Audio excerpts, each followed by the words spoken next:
c'est un immense plaisir de vous retrouver encore une fois de plus. Vous savez, on est en situation d'urgence compte tenu de l'opération Ouambouchou lancée par le gouvernement français sur Mayotte, qui consiste à virer les Comoriens sur leur propre sol Mayotte vers les autres îles. Je pose les bases. La France, sa présence à Mayotte est condamnée par les Nations Unies, par 22 résolutions des Nations Unies, comme une occupation illégale.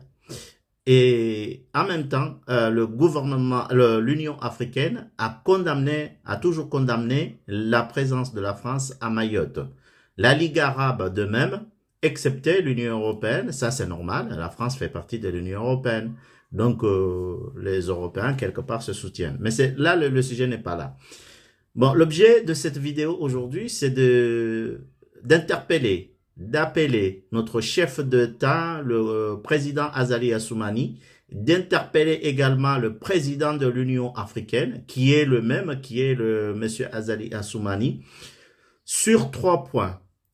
Le peuple comorien et les panafricanistes attendent des actes de confirmation sur la détermination du président de ce pays et de l'institution continentale, et pour voir réellement s'ils sont déterminés à aller jusqu'au bout, puisqu'on ne se contente pas de paroles, on a besoin des actes.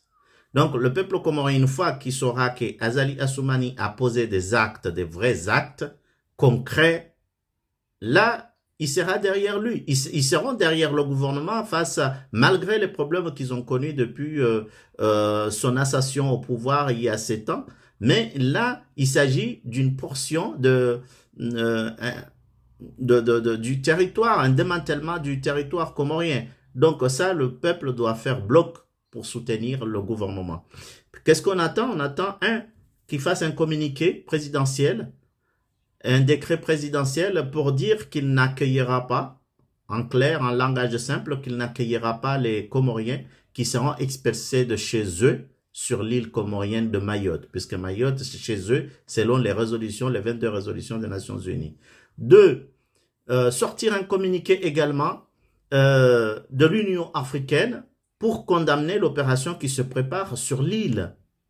L'opération Ouambouchou qui se prépare sur l'île, puisque c'est une opération dangereuse qui peut déstabiliser les autres îles, puisque la France n'a pas assumé ses responsabilités. Ces enfants qu'on traite de délinquants aujourd'hui, à un moment donné, ils étaient petits. La France a expulsé leurs parents, il a laissé ces enfants-là sans éducation. Et le résultat, c'est pas les Comoriens, le reste des Comores qui doit en assumer. Il faut que la France qui occupe cette île-là, de manière illégale, qu'il en assume. Et de 3e point, nous attendons du président Azali qui fasse une allocution télévisée pour que tous les Comoriens puissent s'imprégner de sa décision, de la décision du gouvernement, pour montrer qu'il est déterminé, qu'ils sont déterminés à ne pas accepter les Comoriens qui seront virés de chez eux, puisque ça, c'est une violation des droits humains, du droit international. Je rappelle encore une fois de plus, je le martèle encore une fois de plus, que l'ONU a condamné la France sur cette présence. 22 résolutions sont sorties pour dire c'est une occupation illégale. Et voilà ce que nous attendons tous du président. Et d'ici 48 heures, nous entendons ces actes-là. Si ces actes-là ne sont pas faits, ne sont pas posés, alors on peut conclure que Azali est complice avec l'État français pour démanteler les Comores. Voilà ce dont nous conclurons sur ce sujet. Bon entendeur, salut, je vous remercie beaucoup et nous attendons tous. On ne lâche rien, surtout on ne lâche rien, on reste mobilisé sur ce sujet. Donc vous allez me revoir encore plusieurs fois sur ce sujet puisque on est déterminé, on va jusqu'au bout. Merci, je vous souhaite, portez-vous d'ici là, portez-vous bien et puis on se dit à très bientôt.